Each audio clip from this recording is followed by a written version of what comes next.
तो चलिए दोस्तों, इस वीडियो में हम लोग नए तरीके से पढ़ेंगे सेल्फ इंडक्शन, म्यूचुअल इंडक्शन, उन दोनों के बीच का रिलेशन, सोलेनॉइड का सेल्फ इंडक्शन, और वो भी सिर्फ और सिर्फ 15 से 20 मिनट के इस वीडियो में एक कंपैरेटिव स्टडी के साथ जो सीधे यहीं पर शूट करेगी सारी चीजों को। पढ़ना शुरू करते हैं।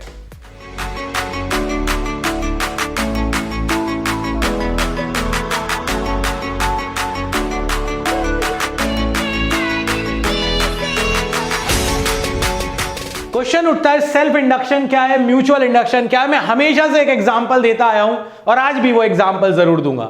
मैं अगर खुद पढ़ने बैठा हूं और मेरे मन में चल रहा है कि पढ़ाई करूं नहीं करूं, अभी एक काम करता हूं, वहां घूमने चला जाता हूं, दोस्त क्या कर रहे होंगे, मैं उठ के पबजी खेलने लग जाता हूं, या फिर किसी गर्लफ्रेंड का मैसेज आ गया, दिमाग में वो सारी चीजें चल रही हैं, तो ये जो इंडक्शन हो रहा है, जो आपकी पढ़ाई करने से आपको रोक रहा है, that is self.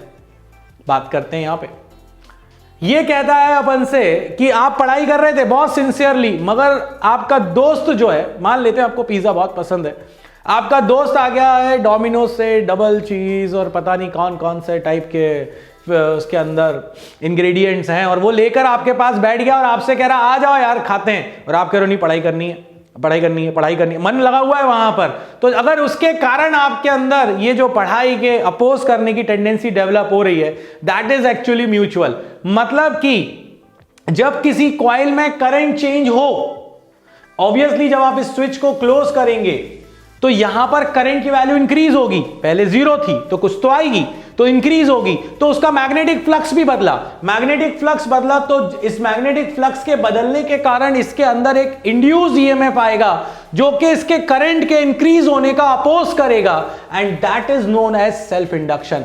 When current is induced in a coil due to change in its own current, मतलब कि उसके खुद के करंट में चेंजेस हुआ जिसकी वजह से उसके अंदर एक ईएमएफ इंड्यूस हो गया या करंट इंड्यूस हो गया। अगर सर्किट क्लोज है तो करंट इंड्यूस हो गया, तो वो कहलाएगा सेल्फ इंडक्शन। मेरे खुद के कारण खुद का करंट बदला जिसकी वजह से फ्लक्स बदली तो ईएमएफ इंड्यूस हो गया, दैट इज कॉल्ड सेल्फ। मतलब कि इस समय बाहर वाला करंट, ये है आपका मेन करंट या ड्रिफ्ट करंट, और ये है आपके पास इंड्यूस्ड करंट। क्यों? क्योंकि इंड्यूस करंट आपका मेन कॉज का अपोज कर रहा है, करंट बढ़ रहा है, बढ़ने का अपोज करेगा। मान लेते हैं कि आपने t इक्वल टू 0 पे स्विच को ओपन कर दिया, अब करंट कम हो रहा है, मेन करंट आपका इधर था मगर अब मेन करंट आपका कम हो रहा है। क्यों? अगर ये डिक्रीज हो रहा है तो लेंज ने कहा था पास आने का नहीं, दूर जाने का नहीं, तो ये कम होने का अपोज करेगा, और कम होने का अपोज करेगा तो ये उसका सपोर्ट करेगा। तो आई इंड्यूस्ड करंट जो आएगा वो मेन करंट की डायरेक्शन में आएगा। क्यों? क्योंकि करंट कम हो रहा है, तो कम होगा तो उसका सपोर्ट करेगा क्योंकि वो चेंज ला रहा है, और जब इंक्रीज हो रहा है तो चेंज इंक्रीज की वजह से हो रहा है तो उसका अपोज करेगा। तो सेल्फ खुद के अंदर खुद के चेंज इन करंट की वजह से खुद की मैग्नेटिक फील्ड बदली जिसकी वजह से फ्लक्स बदली और इसकी वजह से ईएमएफ इंड्यूस हुआ, तो that is called self induction. Self induction में जो फ्लक्स है यहां पर वो करंट के क्या है, डायरेक्टली प्रोपोर्शनल। क्यों? क्योंकि करंट ज्यादा तो मैग्नेटिक फील्ड ज्यादा तो फ्लक्स भी ज्यादा। अब अगर मैं आपसे कहूं प्रोपोर्शनलिटी को हटाओ तो यहां कांस्टेंट आएगा एक L, जिसको अपन बोलते हैं coefficient of self induction. What is this L called? L is called coefficient of self induction या सेल्फ इंडक्टेंस। अगर मैं यहां पर फेराडेज सेकंड लॉ लगाऊं, E इज इक्वल टू, क्या फॉर्मूला था, E is equal to minus d phi by d t, और यहां पर मैं फाई की वैल्यू रख दूं तो ये L बाहर आ जाएगा और ईएमएफ इंड्यूस हो जाएगा minus L D i by d t. So the EMF induced in because of the self induction, self induction के कारण यहां पर जो ईएमएफ इंड्यूस हो रहा था, इसको बैक ईएमएफ भी बोलते हैं, that is minus L D i by d T. ये अच्छा फॉर्मूला है, काम का फॉर्मूला है, और आपसे यहां पर पूछा जा सकता है एक क्वेश्चन एमसीक्यू का, अभी अभी रिसेंट पेपर्स में देखा मैंने केवी के, और उसमें यह था कि अगर किसी कॉइल में rate of change of current 1 ampere per second हो तो self inductance will be equal to, या तो EMF induced is equal to. तो गौर से देखो, अगर ये d i by d t 1 कर दिया जाए तो coefficient of self induction is equal to induced EMF, या फिर EMF is equal to coefficient of self induction. तो ये ऐसे भी पूछा जा सकता है। ये बात रही सेल्फ की। जानबूझकर मैं यहीं पर आपको इंट्रोड्यूस करा रहा हूं म्यूचुअल। लोग कहेंगे पहले सेल्फ पढ़ो, पूरा डिटेल में जाओ। अरे भाई, कहानी में जब दो ये अमला है, ये बिमला है ना, आसपास वाले हैं। तो जब दोनों आसपास वाले हैं तो इसको समझ लिया, इससे इसको रिलेट कर लो तो इसको ज्यादा समझने की जरूरत ही नहीं पड़ेगी। अभी तक क्या था? अभी तक था कि मेरे अंदर मेरा करंट बदला, मेरी फ्लक्स मेरे कारण बदली, मेरे अंदर इंड्यूस ईएमएफ हुआ, मैं अकेला सेल्फ स्टडी कर रहा था। यहां पर क्या हुआ, एक कॉइल थी, उस कॉइल के अंदर करंट बदला जिसकी वजह से मैग्नेटिक फ्लक्स बदली। अब ये जो मैग्नेटिक फ्लक्स होती है ये अकेली नहीं होती है, ये अपने आसपास के रीजन में फैलेगी। तो अगर कोई नेबर में कॉइल रखी हुई है जिसको हम बोलेंगे सेकेंडरी कॉइल, ट्रांसफार्मर का प्रिंसिपल है ये, तो इसके अंदर ईएमएफ इंड्यूस हो जाएगा। फ्लक्स बदल रहा है, फ्लक्स बदल रहा है तो ईएमएफ इंड्यूस हो जाएगा। So when current induce in a coil that is secondary due to change in current in the neighbouring coil that is primary coil, अगर प्राइमरी के कारण इंड्यूस हो रहा है current, then that is called mutual induction. और अच्छे से समझ लो, फ्लक्स जो सेकेंडरी का बदल रहा है वो, उसमें तो करंट ही नहीं था यार।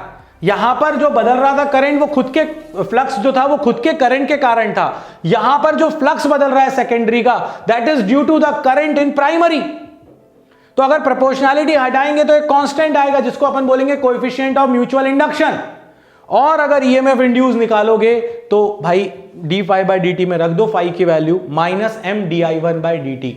सो EMF induced is equal to minus M d i one by d t. EMF induce जो सेकेंडरी में हो रहा है यहां पर, बस यहां पर अपने पास L था, यहां M आ गया, म्यूचुअल है। यहां पर खुद का ही करंट था, बट यहां पर जो ईएमएफ इंड्यूस हो रहा है that is because of the change in current in the neighbouring coil. बाजू वाले के करंट चेंज की वजह से मेरे अंदर ईएमएफ आया म्यूचुअल।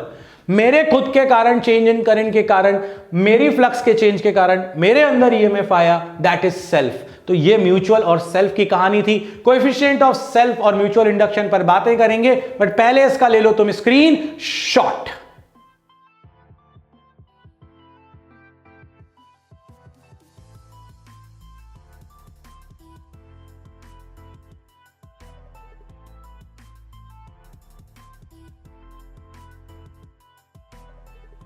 ना अब अपन से बोला जाएगा कि इसकी यूनिट बता दो, पता होना चाहिए यूनिट। हमने कहा था ना ये फाई बाय आई होता है, L is equal to phi is equal to L I, तो L is equal to phi by I. तो फाई की यूनिट होती है वेबर, आई की होती है एम्पियर। चाहे सेल्फ इंडक्टेंस की बात कर लें या म्यूचुअल इंडक्टेंस की बात कर लें, दोनों की यूनिट सेम होती है। SI henry, CGS ab henry, weber per ampere, maxwell upon ab ampere, not straight ampere, it is ab ampere. Dimensional formula याद नहीं आए तो पुराने वाले वीडियो में देखो, मैंने फ्लक्स के बारे में बात करी है। ML2 T-2 A-1 divided by current ML2 T-2 A-2, ये आ गया आपके पास डायमेंशनल फॉर्मूला। जल्दी से इसका भी ले लो स्क्रीनशॉट।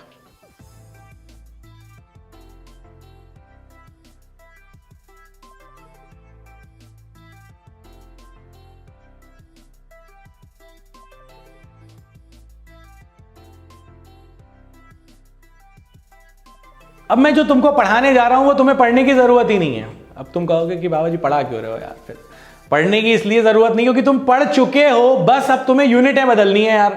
देखो नजर बदलो, नजारे बदल जाएंगे। कैसे बदलेंगे? सीरीज कॉम्बिनेशन, दो इंडक्टर सीरीज में लगे हैं L1 और L2, तो इक्विवेलेंट क्या आएगा? L1 plus L2। मतलब ये तो रेजिस्टेंस की तरह है ना यार, मतलब बस यहां पर वहां पर यूनिट होती थी ओम, यहां पर यूनिट होगी हेनरी। पूरी कहानी सेम चलेगी जो रेजिस्टेंस में चली थी। क्या कहानी चलने वाली है कि अगर सीरीज में लगे होंगे तो ऐड हो जाएंगे, और अगर पैरेलल में लगे होंगे तो आपका इक्विवेलेंट आएगा 1/L equivalent is 1/L1 plus 1/L2। और अगर n होते तो Ln तक चले जाते, 1/Ln तक। अगर इंडक्टर सब के सब सेम हो, ठीक है, सारे के सारे इंडक्टर्स अगर अपने पास सेम हो, L L L L L, तो उस केस में सीरीज में आ जाएगा NL इक्विवेलेंट, और पैरेलल में अगर होते तो इक्विवेलेंट आ जाता L/N। पूरे क्वेश्चंस वही हो सकते हैं जो कि रेजिस्टेंस में बने थे, और मैंने आपको प्लेज में एक्स्ट्रा करवाए भी हैं, वो सेम है, डिट्टो सेम है। सिर्फ और सिर्फ रेजिस्टेंस की जगह इंडक्टर लगाना है, ओम की जगह हेनरी लगाना है, बाकी कुछ सोचने की जरूरत नहीं है। Screenshot.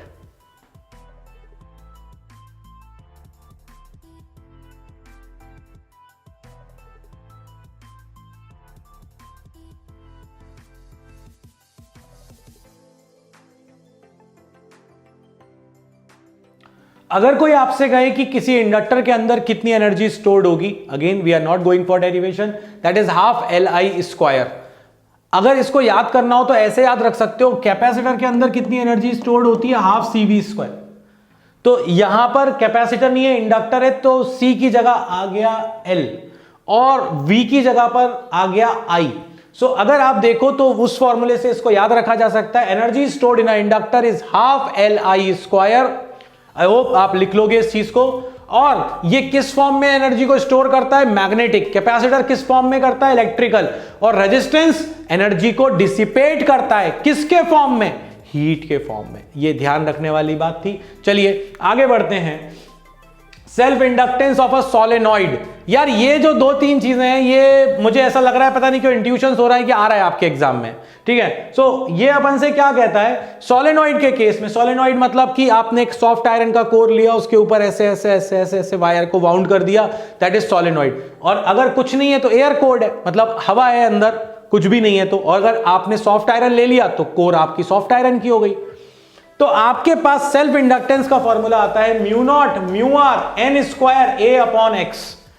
Mu naught mu r n square. कुछ और याद हो ना हो, इतना याद रखना कि नंबर ऑफ टर्न्स के स्क्वायर के प्रोपोर्शनल होता है सेल्फ इंडक्टेंस।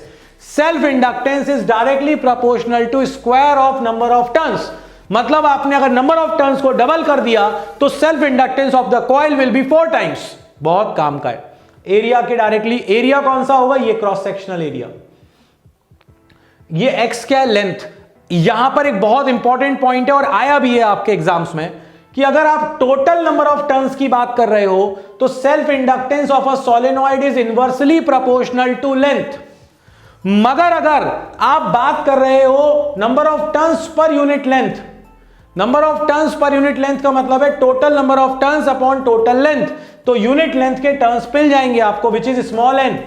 तो उस केस में अगर आप यहां पर उठाकर रख दो कैपिटल एन की वैल्यू n इंटू एक्स, तो एक x नीचे से कैंसिल हो जाएगा। तो अगर आप किसको कांस्टेंट रखो, number of turns per unit length को कांस्टेंट रखो, तो self inductance of a solenoid is directly proportional to length. आया हुआ क्वेश्चन है, नोट कर लो अच्छे से। अगर आप टोटल नंबर ऑफ टर्न्स को कांस्टेंट रखते हैं तो self inductance of a solenoid is inversely proportional to length. And if you are taking total number of turns per unit length constant, then self inductance of the coil is directly proportional to its length। तो ये आपके पास दो important points थे जो ध्यान रखने थे।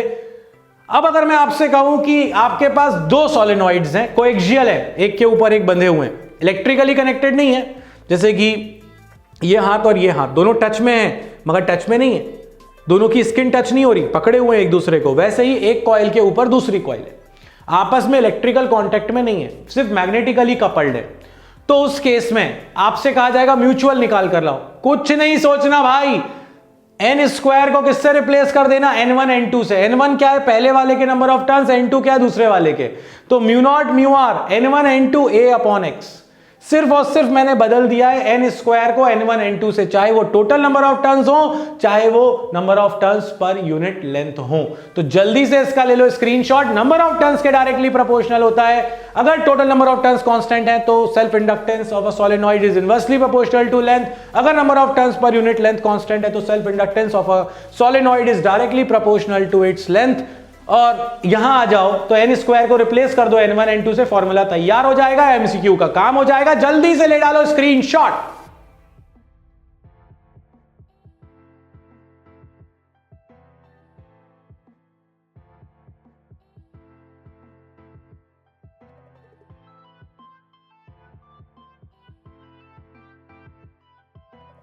इसके बाद आता है हमारे पास relation between self inductance and mutual inductance.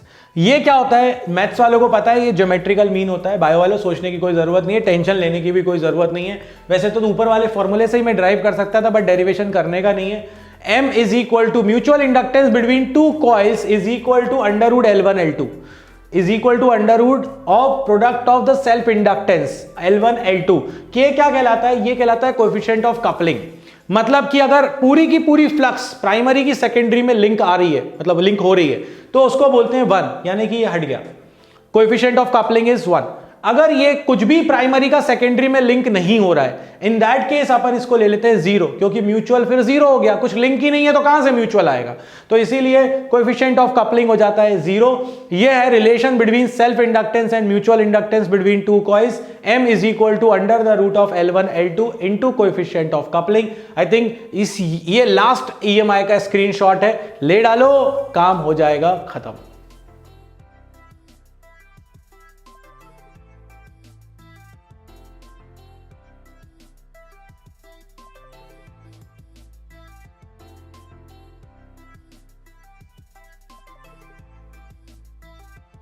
तो यार ये कहानी थी EMI की। अब आपको करने हैं कुछ क्वेश्चंस, जो क्वेश्चंस आपको केवी के स्टडी मटेरियल में, जो कि नीचे आपके वीडियो में दी हुई है लिंक PDF की, वो आप वहां से डाउनलोड कर सकते हो। ये वो मटेरियल है जो कि केवी ने प्रोवाइड किया था अपने स्टूडेंट्स को, अच्छा मटेरियल है। और इसमें आपके टर्म 1 के सारे चैप्टर्स के असर्शन रीजन भी हैं, केस स्टडी भी है और MCQs भी हैं। बहुत लिमिटेड है, आप बहुत आराम से इसको लगा सकते हो।